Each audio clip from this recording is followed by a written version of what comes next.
Conductor का दिया है मतलब जो कोर है, मगर इंसुलेशन जो है उसकी थिकनेस पूछ रहा है। बाकी जितनी भी चीज़ें जो उसमें हमें रेज़िस्टिविटी मतलब रो जो पैरामीटर होता है, वो भी इसने दिया हुआ है हमें और जो मतलब ये 3 चीज़ें दी हुई हैं इसने और इंसुलेशन पूछना चाह रहा है। Again as per the standard हमेशा डेटा को पहले आप सेपरेट करते हैं। सो डेटा को हमने इसमें आपके सेपरेट कर दिया लेंथ इज इक्वल टू अच्छा यहाँ पे क्योंकि इसने पर किलोमीटर दिया हुआ है इसका मतलब है length is equal to 1 kilometre. ठीक है, तो ये हो गया लेंथ। आपके पास रेजिस्टेंस ये मिल गई, उसको मेगा को सिंपल करके लिख दिया। अच्छा R1 मिल गया, रो मिल गया। एक्चुअली में हमें मालूम करना है यहाँ पर R1 R2 माइनस R1 ये हमें मालूम करना है। थिकनेस जो है ना एक्चुअल में इंसुलेशन वो ये ही है R2 माइनस R1 ये है हमारी थिकनेस। थिकनेस ऐसे ही है ना, ये देखो इसको हम कह रहे हैं ये कुछ इस तरीके से है, ये आपकी R1 इसको हम कहते हैं और ये R2 है हमारा और थिकनेस ये चीज है इंसुलेशन की, क्योंकि कंडक्टर के ऊपर ही होती है ना थिक आपका इंसुलेशन। जिस तरह हम कॉमन वायर भी होता है तो कंडक्टर के ऊपर होता है ना लगा हुआ था, तो यहाँ पर हमारे पास ये चीज है। अच्छा तो इसका मतलब है हमें R2 मालूम करके उसमें से R1 माइनस करेंगे तो हमें थिकनेस मिल जाएगी। तो फार्मूला हमें ये पता है, ये है। इस फार्मूले में मैथमेटिक्स के रूल्स हमें पता है, जो डिमॉस थ्योरम, उस रूल्स के मुताबिक हमेशा जो वेरिएबल अननोन हो और मतलब डिवीजन मल्टीप्लिकेशन एडिशन सब्सट्रैक्शन इस रूल को फॉलो करते हुए करते हैं। और इसमें हमारे पास जो इस डिवीजन के इस साइड पे जो चीजें अगर डिवाइड है तो यहाँ पे मल्टीप्लाई में आ जाएंगी, अगर यहाँ पे माइनस में है तो यहाँ पे वो प्लस में हो जाएंगी। ये तो बहुत बेसिक अलजेब्रा है जो हम पढ़कर आए हुए हैं। तो इस चीज को अप्लाई करेंगे। R मिला हुआ है और एक्चुअल में हमें निकालना है R2। तो R is equal to rho is formula किया, जो वैल्यूज जो हैं पहले इसको अलग किया है। तो ये जो यहाँ पे ये मेरी नजर आ रही है स्लाइडों में जो मैं हाईलाइट कर रहा हूँ, ये जो यहाँ पर डिवाइड में ये जी सर। मल्टीप्लाई में चला गया और ये जो था यहाँ पे ऊपर है इसको डिवाइड में चला गया। तो ये चीज हो गई, ये आपके सामने ये नजर आ 2π/LR अपन रो, ये तो हो गया ये। ठीक है। अच्छा बाकी फैक्टर बचा log R2 अपन R1। अच्छा अब मसला यहाँ पे ये आता है, तो पहले इसको आपने किया सॉल्व, क्योंकि सारी वैल्यूज दी हुई हैं, लेंथ भी दी हुई है, R भी दी हुई है, रो भी दी हुई है और पाई की हमें वैल्यू पता है। तो ये वैल्यू आपने कैलकुलेटर में पुट किया, ये आ गई 0.69। अब हमारे पास एक फैक्टर सामने है, वो है log ln R2 over R1। अब R1 भी हमें पता है, R2 हमें मालूम करना है, क्योंकि मसला यहाँ पे ये आ गया कि ये जो लॉग है ना ln इसको कैसे एंड करें। तो इसको एंड करने का क्या फार्मूला है, किसी को पता है?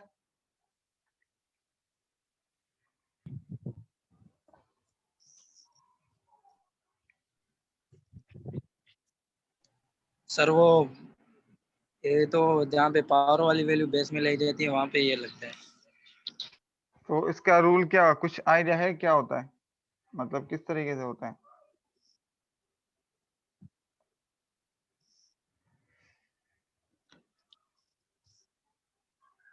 सर इनके रूल्स याद तो नहीं आ इनके रहा। प्रोडक्ट रूल तो हैं सर इनके सॉरी सर रूल तो इसके एलन के जो हैं सर उसके सर एलन के लॉगरिथम के सर रूल्स तो हैं काफी सर, जैसे प्रोडक्ट रूल भी है, क्वोशंट रूल भी है, हाँ वो बात पावर आप रूल है जैसे। जी सर। बिल्कुल बिल्कुल वो आपकी बात सही है। डेरिवेटिव। सारे रूल्स हैं नो डाउट।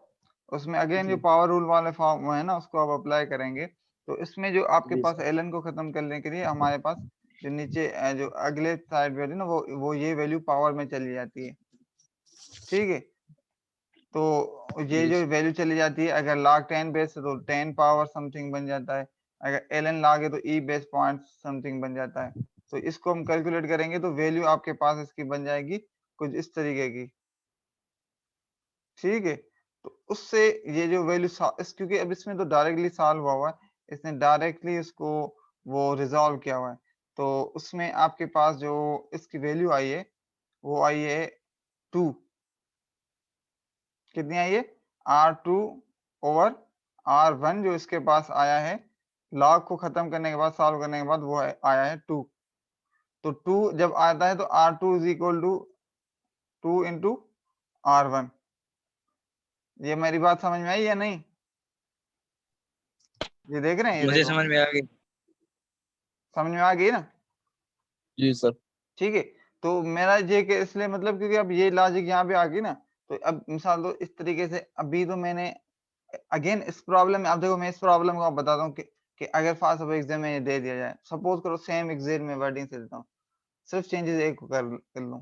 फास्ट ऑफ जो मैंने आपके पास कोर डायामीटर है ना, कोर, अच्छा ये अगेन डायामीटर दिया हुआ है, इसको भी हमने सेंटीमीटर उसमें रेडियस में कन्वर्ट किया है डिवाइडिंग बाय 2। ये तो पता ही होगा, जो डायामीटर होता है वो is equal to 2 times of radius होता है। तो रेडियस अगर डायामीटर से निकालना होता है तो उसको हम हाफ करते हैं। ठीक है। तो अब यहाँ पे निकाल, अब मैं इसमें बजाय इसके आपको मतलब R1 देने के, मैं यहाँ पे कहूँ R2 इतनी है और कोर की मुझे जो है ना थिकनेस बताओ। मेरी बात समझ रहे हैं आप?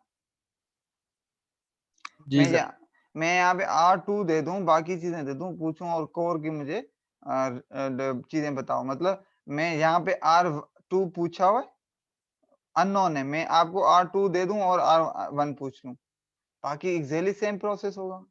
यहाँ तक तो बिल्कुल सेम होगा, यहाँ के बाद थोड़ा बहुत यहाँ एक दो लाइन में चेंजेस आएंगे। तो इस तरीके से जो एग्जाम्स वगैरह में भी होंगे ना, जो आपको असाइनमेंट, क्विज़ेस और स्लाइड्स में प्रॉब्लम्स है ना, तो उस तरीके से ही आएंगे। तो अगर समझे हुए होंगे तो फिर इशू ही नहीं होगा। तो आई होप कि ये चीज क्लियर हो गई होगी अब। ठीक। उसके बाद आपके पास R2 की वैल्यू मिल गई, तो मैंने आपको क्या बताया था, एज पर दी जो हमने अभी यहाँ पर पढ़कर आए हैं कि थिकनेस किस चीज के बराबर है। थिकनेस है आपकी ये चीज, ये जो कंडक्टर है,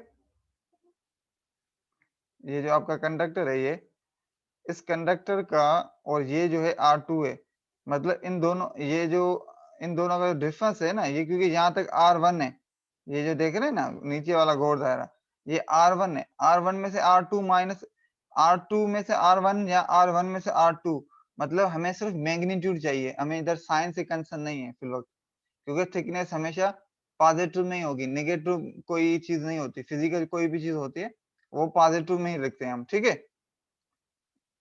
तो ये आपके पास चीज आ गई थिकनेस। तो इससे आपको थिकनेस निकालनी R2 माइनस R1। ये समझ में आ गई जुबैर या नहीं? जी सर, मुझे तो समझ में आ गया। ओके मुबशिर और उजैर, जी सर, समझ आ क्लियर है? गया। क्लियर है ये प्रॉब्लम? जी सर। अच्छा तो क्लियर है तो दैट्स गुड। अच्छा ये जुबैर पूरा प्रॉब्लम पढ़ें और मुझे समझाएं आपको क्या समझ में आता है।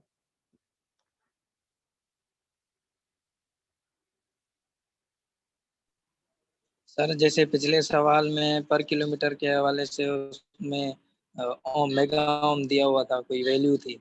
इसमें 5 किलोमीटर के जो है ना मुताबिक 0.4 मेगा ओम दिया हुआ है, और डायामीटर उसमें 2.5 सेंटीमीटर था मेरे ख्याल में, इसमें मिलीमीटर 20 मिलीमीटर दिया हुआ है। सही है। अच्छा और पूछ क्या इसकी रहा है? इंसुलेशन भी इन्होंने बताई।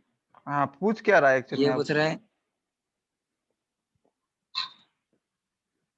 रेजिस्टिविटी, पूछ रहा है कि एक जो हमारा इंसुलेटिंग मटेरियल है तो उसकी रेजिस्टिविटी क्या है।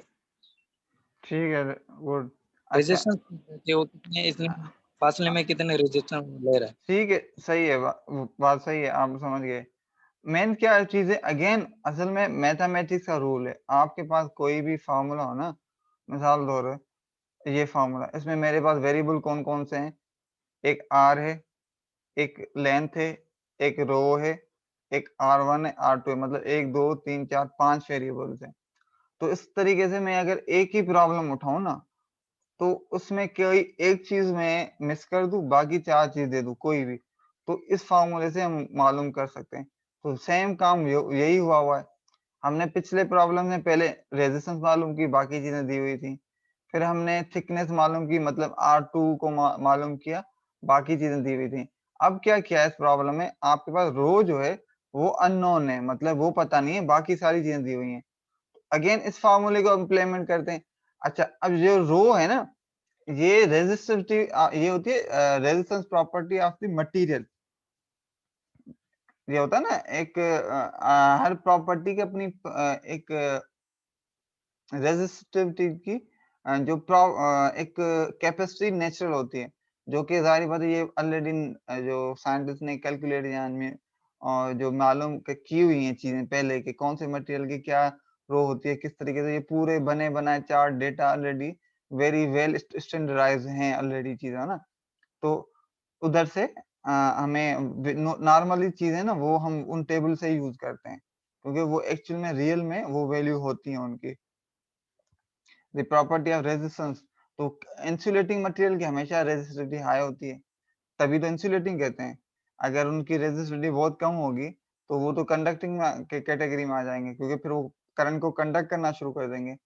तो अब यहाँ पर हम जो है ना, ये इस प्रॉब्लम की मैं बात करूँ, तो यहाँ पे पूछा है मैं रेजिस्टिविटी ऑफ इंसुलेटिंग मटेरियल क्या है? अगर सपोज़ करो कि मैं आपको एक टेबल दे दूँ, उसमें 4-5 मटेरियल के नाम लिखे हुए हों। मैं देखो आपको समझा रहा हूँ कि किस तरीके से एक प्रॉब्लम जो कि सिंपल प्रॉब्लम हो या डिज़ायर ऐसे लगे कि बड़ा कॉम्प्लेक्स है मगर सिंपल भी होता है वो, तो किस तरीके से चेंज किया जाता है। अब उसमें मैं 3-4 मटेरियल लिख दूँ कि फॉर सपोज़ वुड है, वुड भी एक इंसुलेटिंग मटेरियल है। अब इसी तरीके से आपके पास वो क्या कहते हैं, रबड़ है, रबड़ भी इंसुलेटिंग मटेरियल है, पीवीसी पाइप है, इसकी भी हर किसी की अपनी-अपनी रेजिस्टिविटी है। तो मैं आपको कहूँगा कि भाई ये इनकी हर एक की ये रेजिस्टिविटी वैल्यूज़ है और मुझे इस फ़ॉर्मूले से मालूम करके बताओ कि कौन-सा इंसुलेटिंग मटेरियल है। मेरी बात समझ रहे हैं आप? जी सर। ठीक है, मैं सवाल में ये दूँ कि find the which insulating material have been utilized या should be used keeping found from the compare the values from table 1 या 2 या जो भी मैं नाम टेबल का दे दूं, उसमें करना क्या होगा, एग्जैक्टली सेम यही प्रॉब्लम सॉल्व करना है। ये जो रेजिस्टिविटी आई है ना, उसको चेक करना है टेबल में ये वैल्यू किस मटेरियल की है। सपोज करो कि ये जो वैल्यू है ना वो टेबल में थी वुड की, मतलब वुड भी नहीं, प्लास्टिक कह देता हूँ मैं, रबड़। समझो कि ये वैल्यू थी रबड़ की, इसका मतलब है आपका जो इंसुलेटिंग मटेरियल उस वायर में जो यूज होगा या यूज करेंगे या वो होगा रबड़ होगा। आई बात समझ में? जी सर। जुबैर क्लियर है? जी जी सर क्लियर है। Okay good. अच्छा ये जो है मीटिंग ये खत्म हो जाएगी क्योंकि लिमिट्स होती है ना इसमें जूम पे, तो मैं आप लोगों को दूसरा लिंक भेजूंगा, तो उस पे आप लोग जो है ज्वाइन कर लीजिएगा सारे इमीडिएटली। अच्छा इसके अलावा जो दूसरी बात जो आपको बतानी थी कि अगेन मैं रिपीट कर रहा हूँ कि आप लोगों की आज असाइनमेंट नंबर 2 जो कि 12 बजे तक LMS पे अपलोड करनी है, ईमेल नहीं करनी, ठीक है? आपकी कंसिडर वही होंगी चीजें जो LMS पर हैं। सो काइंडली आज जो है 12 बजे से पहले, क्योंकि इसमें ज्यादा क्वेश्चंस भी नहीं है इतने, 4-5-6 क्वेश्चंस हैं, चीजें डिस्कस हुई हुई हैं थ्योरी वाली तो वैसे भी अच्छे खासी, तो जिसने भी लेक्चर सुने हुए हैं या लाइव लिए हुए तो वो आराम से लिख सकता है। तो वो जो है आप लोग आज 12 बजे से पहले अपलोड कर दीजिएगा, ठीक है? तो अच्छा मैं इस प्रॉब्लम को बता दूं, तो length of the cable is equal to 5 kilometre, convert it into metres directly 5000 metres हो जाएगी। अच्छा उसके अलावा रेजिस्टेंस दी हुई है जो कि मेगा में है, उसको सिंपल ओम्स में कर दिया। अगेन कंडक्टर की और जो इंटरनल स्टील शीट थी, जो शीट रेडियस है वो जो दिया हुआ है वहां पे डायमीटर्स में, और उसको हमें कन्वर्ट करना है रेडियस में। सिंपली दोनों को डिवाइड बाय 2 कर दो, वो भी चीजें आपके पास आ जाएंगी। आपने फार्मूला आपके पास एग्जैक्टली है, वो सारी वैल्यूज पुट कर दो और रो को छोड़ दो। उसके अलावा फिर जो सिंपल मैथमेटिक्स से plus minus multiply and divide की गेम है, so again using the calculator आप इसको सॉल्व करेंगे तो आपके पास जो है ना वो रो की वैल्यू आ जाएगी। तो इसमें अभी तक किसी को कोई इश्यू हो?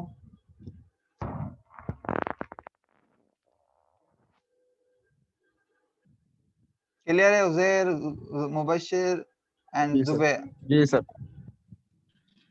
क्लियर है सर। जी ओके गुड।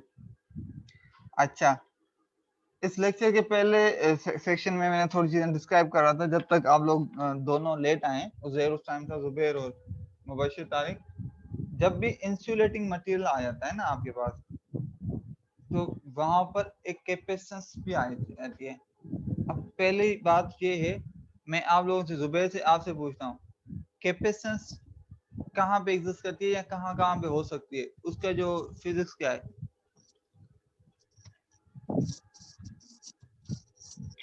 सर कैपेसिटेंस तो सर कहीं भी जैसे हो सकती है, हम हमारे घरों में हो सकती है सर, जैसे फैन वगैरह में सर कैपेसिटर लगाते हैं हम, तो सर नहीं वो नहीं, कह सकते हैं। वो तो कैपेसिटर में फिनोमेना जो पूछ रहा हूँ, जुबैर आप बताएं। सर सवाल थोड़ा आगे रिपीट कीजिए। मैं ये कह रहा हूँ कि जो कैपेसिटेंस है ना, वैसे कैपेसिटेंस है क्या, बस सिंपल ये बताएं। अगर फॉर सपोज मैं आपको कहूँ कि कैपेसिटर आप अपना बनाएं, सपोज करो, मैं अभी जो है ना, हम चीजें इमेजिन कर रहे हैं फिलहाल, तो आप किस तरीके से उसको देखते हैं या कैपेसिटेंस को डिफाइन किस तरीके से करेंगे? मुझे कैपेसिटेंस के बारे में बताएं पहले, क्योंकि इसमें वो फिनोमेना यूज होगा, तभी मैं ये पूछ रहा हूँ। सर कैपेसिटर तो वैसे दो प्लेट्स के बीच में जो है ना कोई इंसुलेटर आ जाता है, जिसमें की वजह से जो है ना उसमें वो क्या नाम है, वोल्टेज हमारे चार्ज होते हैं उसके जरिए से, या फिर पानी के जरिए से, फिर उसमें जो है ना वो ज्यादा ताकत ज्यादा पैदा हो जाती है। अच्छा ठीक है, गुड। अच्छा ठीक है, अब मुबशिर, आपने जो बताई वो एज ए होल कैपेसिटर बताया, वो भी सही है, हमारे पास अवेलेबल चीजें हैं और जहाँ जहाँ पे भी जरूरत चीजें होती हैं हम यूज करते हैं। मगर जो यहाँ पर मेरा क्वेश्चन वो नहीं था कि हम यूज करते हैं कहाँ कहाँ पे यूज करते हैं, मेरा ये था कि कैपेसिटर है क्या। उसमें जुबैर ने सही बताया कि दो प्लेट्स के दरमियान। अच्छा, यहाँ पे इंपॉर्टेंट बात क्या है, दो प्लेट्स की कौन सी चीजें होती हैं, वो दोनों कंडक्टिंग होती हैं, ऐसा ही है? ठीक है, एक एक पे आपके पास हाई पोटेंशियल होगा एक साइड पे, तो दूसरी साइड आपके पास ऑटोमेटिकली पोलराइजेशन के तहत, अगर एक साइड पॉजिटिव है तो दूसरी साइड नेगेटिव हो जाती है, और बीच में इंसुलेटिंग मटेरियल होता है उसमें भी पोलराइजेशन हो जाती है। तो जी सर, ओवरऑल एनोड कैथोड। आपके पास एक्चुअली एनोड और कैथोड। तो इस तरीके से मतलब जहां पर भी आपके पास दो कंडक्टिंग चीजें हो और दोनों का पोटेंशियल डिफरेंस हो, तो वहां पे अगर बीच में कोई इंसुलेटिंग मटेरियल हो या कोई इवन एयर भी हो ना, वो भी एज ए इंसुलेटिंग के तौर पे काम करेगी, तो वहां पे कैपेसिटेंस जनरेट हो जाती है या कैपेसिटेंस फिनोमेना वो शो करता है। इसका एग्जांपल ऐसे लेते हैं जिस तरह स्पार्किंग क्या होता है, आपने यकीनन चीजें, तो स्पार्किंग एक्चुअली में होता क्या है? सर स्पार्क कोई चीज हो जाए, कुछ मतलब जैसे एकदम कोई चीज शॉक हो, मतलब चिंगारी वगैरह निकल जाए, एकदम स्पार्क हो जाती है जैसे कोई चीज। बिल्कुल, ये तो सही है। मैं जुबैर से पूछ रहा हूँ, जुबैर आप बताएं, स्पार्किंग होती क्यों है? सर स्पार्किंग इसलिए होती है कि बीच में अगर कोई हमारा इंसुलेटर अगर मौजूद ना हो, तो वो आपस में जो क्या नाम है, उनकी सर आपस में वो टकराती है, जिसकी वजह से जो है ना वो स्पार्किंग पैदा होती है।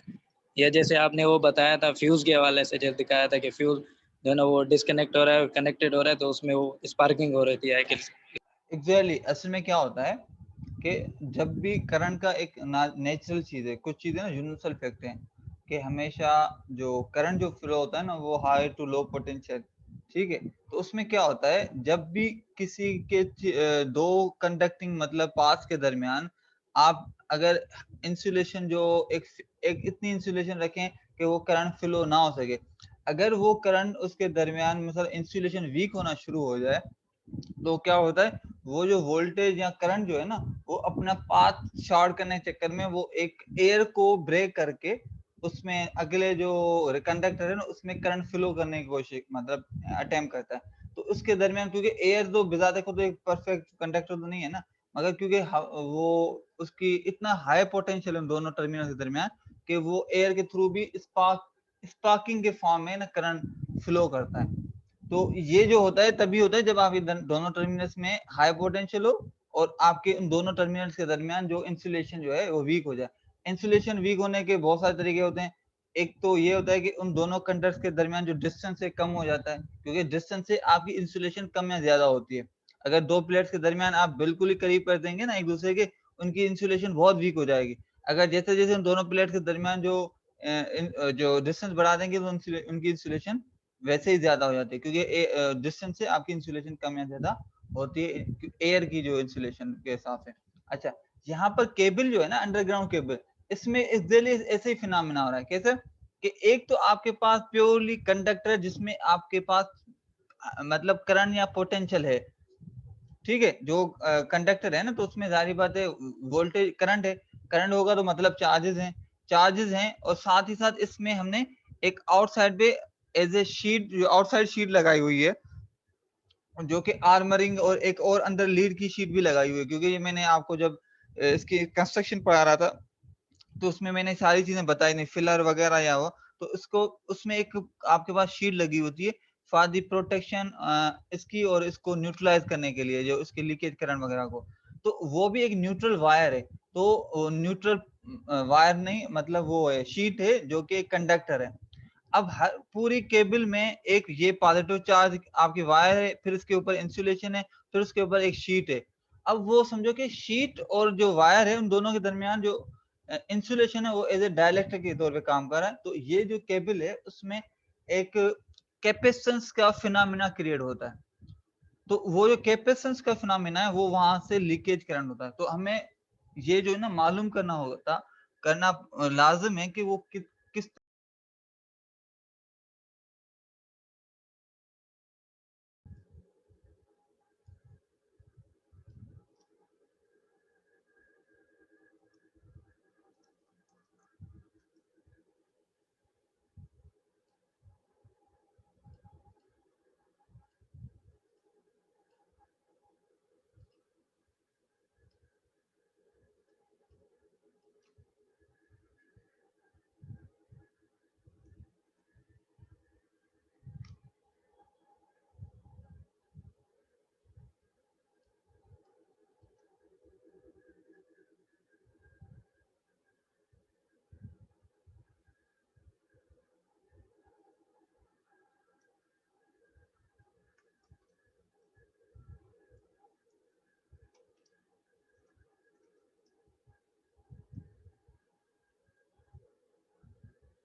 हेलो। हेलो, अस्सलाम वालेकुम। अच्छा, आ गए। अस्सलाम वालेकुम सर। वालेकुम अस्सलाम। अच्छा, वो मीटिंग एंड हो गई थी, मैं दोबारा मीटिंग स्टार्ट कर रहा यस हूँ। सर। ठीक है, तो ओके सर। ओके ओके, तो हम डिस्कस कर रहे थे केबल्स, वो केबल्स की कैपेसिटेंस को। तो मैं आप लोगों को अभी कोशिश कर रहा हूँ, मैंने कुछ वीडियोस देखी हुई थी जो कि अभी मिल जाएं, तो मैं आप लोगों को ना वो वीडियोस। अच्छा, वैसे मैं वीडियोस ना बहुत सारी मैंने वीडियोस शेयर भी की हुई हैं वहां पर, जो जैसे यस जैसे सर। ना टॉपिक बाय टॉपिक, मतलब जो जिस टॉपिक का है उस टॉपिक को मैंने उस टॉपिक के हिसाब से शो किया हुआ है। Yes sir.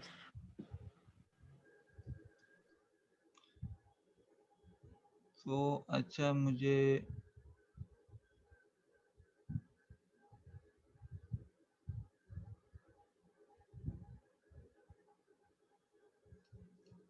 अच्छा स्क्रीन शेयर हो रही है अभी?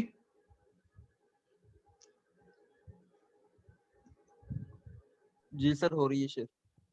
ओके, अच्छा ठीक है। तो इंसुलेशन में जो कैपेसिटेंस आपको वीडियो शेयर कर दूंगा उधर ही वैसे ही, तो उनको जरूर देखिएगा, देखते रहें। वो सिर्फ एडिशनल चीजें होती हैं आप लोगों को समझाने के लिए, कि उससे आप जो है ना एक विजुअल चीजें, क्योंकि अभी तक यहाँ पे जो चीजें मैं बताता हूँ सारी बातें वो वर्बली होती हैं, और जो पिक्चर्स वगैरह होती हैं, मगर जो एनिमेशन होती है ना उससे काफी चीजें और भी बेहतर समझ में आती हैं।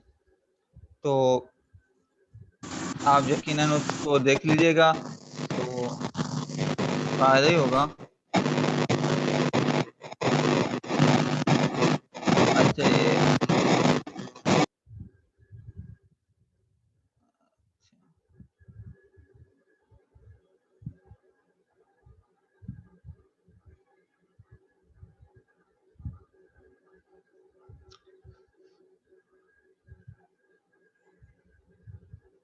ओके, तो मैं शेयर कर दूंगा वीडियोस वैसे ही।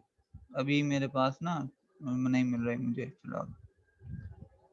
अच्छा, इंसुलेशन हो गए हमारे पास। अच्छा, ये जो आपके पास कैपेसिटेंस फिनोमेना क्रिएट हो गया, उसको कुछ इस तरीके से यहाँ पे शो किया गया है।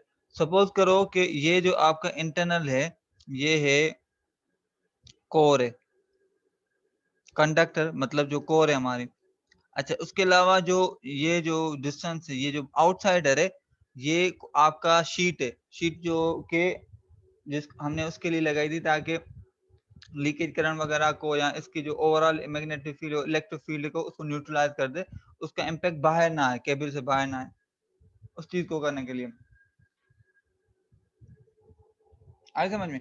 अब इन दोनों के दरमियान है इंसुलेशन, जो जिसकी थिकनेस यहाँ पे एक्स शो की हुई है। अच्छा, इसको सब चीजों को जनरलाइज फॉर्म में लिखा हुआ है।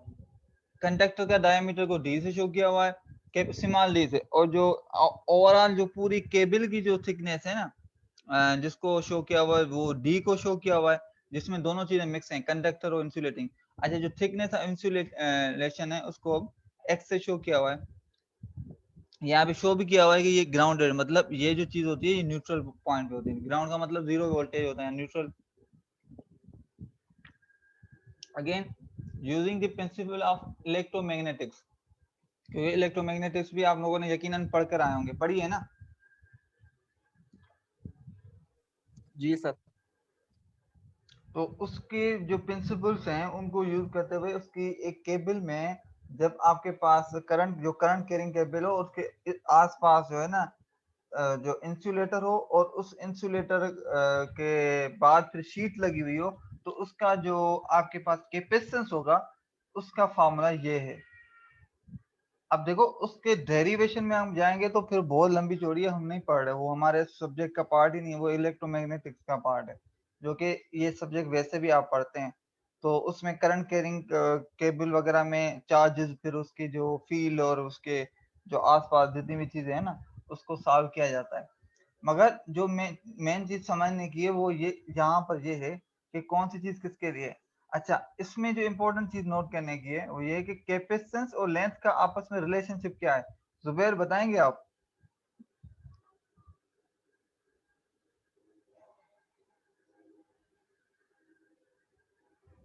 जुबैर, मोहम्मद जुबैर कनेक्टेड है ना हमारे पास?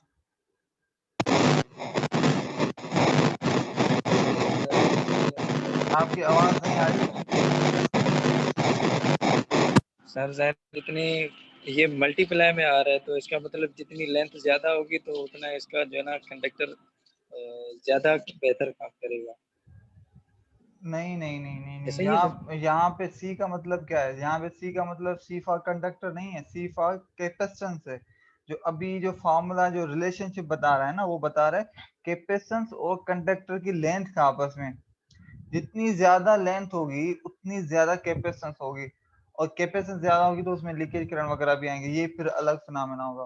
तो इसकी जो भी लिमिट्स होती है उसके अंदर रहना चाहिए, इससे ज्यादा होगा तो वो भी एक इम्पैक्ट जो है ना, इसका मतलब इंसुलेशन फेल हो गई और फिर आपके पास जो है वो ज्यादा उसके इश्यूज आते हैं। तो ये जब इलेक्ट्रोमैग्नेटिक एनालिसिस की जाती है ना, मतलब एक वायर की जब फर्स्ट टाइम कंस्ट्रक्शन की गई हो, वो जब फॉर्मूलेज बनाए जा रहे होते हैं या स्टैंडर्ड शीट्स बनाई जा रही होती है ना कि डेटा वगैरह, तो उस टाइम ये सब चीजें कंसिडरेशन में आती हैं। हम तो बस एंड यूजर पे होते हैं कि बस ये फलां चीज लगानी है, अच्छा ठीक है, इसमें फलां गेज की वायर लगा दो, काट के लगा दो, मगर उसकी की पूरी स्टडीज की गई हैं। और ये जो केबल्स होती है ना, आप कभी नोट करो, ये सिर्फ हमारे इंडस्ट्रियल या आपके रजिस्टर की तक लिमिटेड नहीं है केबल्स का इस्तेमाल। ये केबल्स आपके शिप्स में, आपकी सैटेलाइट्स में, आपके जो क्या कहते हैं, जो भी एयरक्राफ्ट में, हेवी व्हीकल, जो भी हर टाइप की गाड़ियों में, तो केबल का इस्तेमाल हर जगह होता है। तो उसमें आप जो है ना, जब भी चीज को बना रहे होते हैं या जब स्टडी की गई होती है, तो उस चीज को ये देखा जाता है कि कौन सी केबल किस जगह पे किस तरह फिनोमेना वो बिहेव करेगी। अगर एक केबल फॉर सपोज स्पेस में आप यूज कर रहे हैं, तो वहां पे जो छोटी छोटी चीजों का भी इम्पैक्ट है। अगर कहीं से जो आपके पास एक वायर में ज्यादा लीकेज वगैरह हो रहा होगा या जो चीजें हो रही ईएमएफटी वगैरह से ज्यादा हो रही होगी, तो वहां पे जो सेंसर वगैरह चीजें या वहां की कम्युनिकेशन में उस चीज के जो इम्पैक्ट पड़ सकते हैं। तो क्योंकि जमीन पर जो हम जिस एरियाज में हम चीजें रहते हैं, तो वहां पे एक नॉर्मल स्टैंडर्ड चीजें जो होती हैं उसी को हम यूज करते हैं। मगर हर एप्लीकेशन को ना, मगर उसकी जनरल अंडरस्टैंडिंग को समझना लाजमी है। आई बात समझ में? हमें इसलिए ना ऐसा लगता है ये चीजें हम शायद पढ़ रहे हैं, कोई फायदा नहीं है, मगर ये कोर्सेज जो डिजाइन किए गए हैं ये जनरल है। एक इलेक्ट्रिकल इंजीनियर जब ग्रेजुएट होता है उसका लाजमी नहीं है कि सिर्फ घरों पे ही काम करे। हो सकता है कोई इलेक्ट्रिकल इंजीनियर हो किसी ऐसी कंपनी में जहाँ पे गाड़ियों के इलेक्ट्रिकल सिस्टम्स को देख रहा हो। मतलब आप जो है ना गाड़ियों की इलेक्ट्रिक वायरिंग को वगैरह को इन चीजों को देख रहे हो, कोई ऐसा हो शिप्स की देख रहे हो, कोई एयरक्राफ्ट में जा रहा हो, कोई बिल्डिंग्स में लगा रहा हो। तो हर जगह पे तो एक चीज तो नहीं चलती है ना, मतलब एक फिनोमेना या एक सिचुएशन नहीं है। करंट का कहाँ पर कितना इस्तेमाल होगा, क्या लोड होगा, किस तरीके होगा, एसी चल रहा है, डीसी चल रहा है, हर चीज का इम्पैक्ट होता है अपना। तो उस हिसाब से चीजों को समझना लाजमी है। आई बात क्लियर? तो ये सिर्फ जी मैं जी इसके सर। इम्पोर्टेंस बता रहा हूँ, बाकी तो इंशाल्लाह हम लोग वैसे ही देखी हुई चीजें हैं, कोई नई चीज तो नहीं। केबल तो बचपन से हम देखते आ रहे हैं। तो इसके जो डायामीटर है, ये कंडक्टर का डायामीटर है। अच्छा, कैपिटल स्मॉल डी, जो कैपिटल डी है ना, ये ओवरऑल जो है ना डायामीटर है उसका, आपका पूरी केबल का विथ इंसुलेशन, मतलब इंसुलेशन को मिला के। तो उस वजह से यहाँ पर जो है ना इसने ये चीज की हुई है, कैपिटल डी जो है ना वो बराबर है small D plus twice of x. Twice of x क्यों कहा है? क्योंकि एक्स जो है ना सिर्फ एक साइड की है। इस साइड की एक्स और इस साइड की एक्स को मिलाएंगे तो दोनों ऐड हो जाएंगे इस डी के साथ, तब जाके ये डी बनेगा। तो मेरे ख्याल में ये तो बहुत सिंपल है, वैसे ही नजर आ रहा है। ठीक है। रिलेटिव परमिटिविटी ऑफ इंसुलेशन और लेंथ ऑफ केबल, ये सारी चीजें जो है, अगेन रिलेटिव परमिटिविटी जो होती है आपकी, वो मटेरियल टू मटेरियल चेंज होती है। क्योंकि जब आप, हमने फिजिक्स में आप लोगों ने ये पढ़ी होंगी electrical properties of a material और मिसाल तौर मैकेनिकल प्रॉपर्टीज ऑफ मटेरियल। तो इलेक्ट्रिकल प्रॉपर्टी में जो चीजें होती हैं उसमें कंडक्टिविटी, परमिटिविटी, रेजिस्टिविटी और ये जो सारे पैरामीटर्स होते हैं ना, ये सारे इलेक्ट्रिकल से रिलेटेड होते हैं एक मटेरियल की प्रॉपर्टीज को, जिसमें electronegativity, electropositivity and so many things अगर गैसेस वगैरह हैं तो। और ये इस्तेमाल जो है गैसेस की बात मुझे याद आई कि हमारे पास इलेक्ट्रिकल में जो इलेक्ट्रिक चार्ज जो आर्क से जनरेट होती है ना, आर्क, आर्क जो मैंने आपको उस दिन वीडियो जो दिखाई थी ना, जो जिसका आपने जिक्र किया था जुबैर अभी, तो उसकी चार्जेस को क्योंकि वो चार्जेस होती है ना इलेक्ट्रिक चार्जेस, उनको एब्जॉर्ब करने के लिए हमारी जो एक हाईली इलेक्ट्रोनेगेटिव गैस को उसमें छोड़ा जाता है, जिसको हम कहते हैं SF6। और SF6 के जो सर्किट ब्रेकर्स है ना, ये हाई वोल्टेज पे जो करंट को ऑन ऑफ करवाना या सर्किट ब्रेकर्स जो यूज होते हैं वो SF6 के होते हैं। तो SF6 की जो इलेक्ट्रिकल प्रॉपर्टीज में हाईली इलेक्ट्रोनेगेटिव है, मतलब वो पॉजिटिव चार्ज को बहुत जल्दी से एब्जॉर्ब करती है। एक चीज होती है ना, जिस तरह एब्जॉर्ब मतलब इस तरीके से, जैसा आप जमीन है दो, एक जमीन सिंपल मिट्टी वाली हो जिसमें एक पानी का गिलास छोड़ो, और दूसरी जमीन रेत वाली हो, तपती हुई रेत को, तो दोनों में आधा आधा गिलास छोड़ोगे तो सबसे पहले पानी एब्जॉर्ब कौन करेगा? मुबशिर या जुबैर? जी सर। मैंने जो अभी पूछा, क्या वो, मट्टी। मैं कह रहा हूँ फॉर सपोज एक चीज की मिट्टी की टाइप की चीज हो और एक रेत हो, तपती हुई रेत हो, दोनों में आधा आधा गिलास को पानी को एक साथ फेंक दो दोनों पे, तो सबसे ज्यादा पहले पानी कौन एब्जॉर्ब करेगा और जल्दी से? सर वो जो गर्म होगी, अरे तपती रेत। ठीक है, तपती रेत, क्योंकि रेत का जो ना पानी, आपने सालों में भी देखा, कोई जल्दी पानी को एब्जॉर्ब कर लेती है ना, वो अपने मत जज़ब कर लेती है, जी इसके जी। बाद से मट्टी नहीं जी करती। इस सर। तरीके से जो आपके पास जो गैसेस में भी जो SF6 है ना, वो समझो कि जो इलेक्ट्रिक चार्जेस के लिए, पॉजिटिव चार्जेस के लिए तपती रेत की तरह है। मतलब जिस तरह तपती रेत में पानी को एकदम वो जज़ब कर लेती है ना, आप फेंकेंगे ही नहीं अभी, मतलब गिलास सीधा भी नहीं करेंगे तो वो पूरा पानी जज़ब कर चुकी होगी। जो रेत होती है ना, वो इतना पानी जल्दी एब्जॉर्ब करती है। तो इस तरीके से SF6 जो गैस है वो इलेक्ट्रोनेगेटिव चार्ज को एकदम वो एब्जॉर्ब कर लेती है। तो SF6 वगैरह बहुत यूज होती है। आपको अगर आप लोगों ने कभी सब स्टेशन या ग्रिड स्टेशन विजिट की होगी, यकीनन अगर नहीं किए तो करेंगे, तो ये जरूर देखेगा, क्योंकि मैं खुद 3-4 जगहों पे गया हूँ। स्पेशली मैं बिन कासिम पावर प्लांट की बात करूँ तो वहां पर ये चीजें हैं। वहां पे पूरे के गैस के सिलेंडर्स वगैरह भी होते हैं, और जो वायर्स जो होती है ना, वो पाइप्स में अंदर होती हैं, कंडक्टिंग वायर्स, और उन पाइप्स में से जो है ना आपके SF6 जो वो गुजर रही होती है गैसेस, क्योंकि जो स्पार्किंग या जो हाई नेगेटिव चार्ज को एब्जॉर्ब करने के लिए। तो मतलब कहने का है कि हर मटेरियल की जो ना इलेक्ट्रिकल उसकी प्रॉपर्टीज भी होती हैं, और उसकी जो मैकेनिकल भी होती है। मैकेनिकल में मतलब स्ट्रेस, उसकी जो रेजिस्टिविटी, मतलब उसमें स्ट्रेंथ कितनी है, इलास्टिसिटी कितनी है, और भी जो टर्म्स हम फिजिक्स में पढ़ कर आए हैं। सो हम जो यहाँ पर उन इलेक्ट्रिकल प्रॉपर्टी में से एक प्रॉपर्टी है रिलेटिव परमिटिविटी ऑफ इंसुलेशन, जो कि इंडिकेट करती है उसकी इंसुलेशन से रिलेटेड, कि वो कितने चार्जेस को फ्लो को अलो करती है या नहीं करती। तो ऑब्वियस सी बात है, जो इंसुलेटिंग है वो हमें परमिटिविटी की अच्छी चाहिए। अच्छा, उसके बाद लेंथ ऑफ केबल तो सिंपल चीज है, मतलब जितनी लेंथ हो। तो ये जो ओवरऑल फार्मूला उससे आपका बना है कैपेसिटर का, अगेन EMFT से इसको ड्राइव किया गया है। अब हमारे पास इनके प्रॉब्लम हम करेंगे। तो प्रॉब्लम थोड़ा इसको देखें और बताएं आपको क्या समझ में आता है।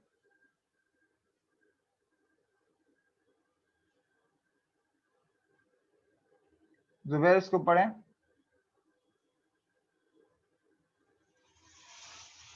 रेत करेगी सर।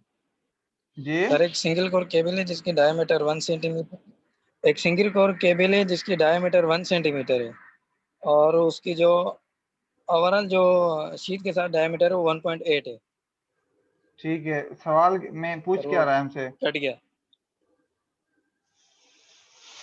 अभी? हाँ,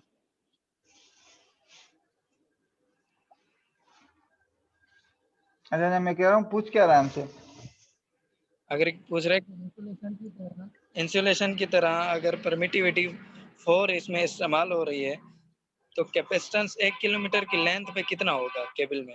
ठीक है, अगेन इसमें बहुत सिंपल था, जिस तरह ना पहले हमेशा स्टार्ट सिंपल से ही करते हैं चीजों को ना नॉर्मली। तो सारी चीजें दी हुई हैं इसने हमें, length, diameter, D small D, capital D, जो परमिटिविटी, रिलेटिव परमिटिविटी, और ये जो है ना हमसे पूछा कि कैपेसिटेंस बताओ। सारी चीजें पुट करो उसमें फॉर्मूले में, आपको पास चीजें मिल जाएंगी। तो आपको कैपेसिटेंस मिल गई। तो अब इस तरह की 1 किलोमीटर में जो कैपेसिटेंस आपकी होगी वो है 0.378 माइक्रो फेराड। अच्छा, वैसे माइक्रो फेराड में भी कैपेसिटेंस जो है ना, वो नॉर्मली तो माइक्रो तो छोटी वैल्यू होती है, मगर इन टाइम्स ऑफ कैपेसिटेंस जो है ना, माइक्रो फेराड में थोड़ी वैल्यूज भी अपनी जगह इंपॉर्टेंस रखती हैं। ये तो मेरे ख्याल में आइडिया होगा। और अगर जुबैर आपने काम किया है तो आपको यकीनन आइडिया वैसे अच्छा खासा होगा कि इवन हमारे कैपेसिटर्स जो फैन में लगते हैं उसकी वैल्यू कितनी होती है, 2.2 या वॉइस कितनी होती है मुझे भी 3.5 होती है सर वैसे। कितने? 3.5 माइक्रो होती है सर। ठीक है, अब आप उससे अंदाजा लगा लें कि एक फैन में जो उसके जो टार्क वगैरह उसके हवाले से चीजें आपके पास लगती हैं, वो स्टार्टिंग टार्क के हवाले से करंट वगैरह के लिए, उसकी भी 3.5 माइक्रोफेराड है, और यहाँ पे 0.378 माइक्रोफेराड एक कैपेसिटेंस, एक केबल में कैपेसिटेंस है। तो आप अंदाजा कर सकते हैं कि ये कितनी कैपेसिटेंस है।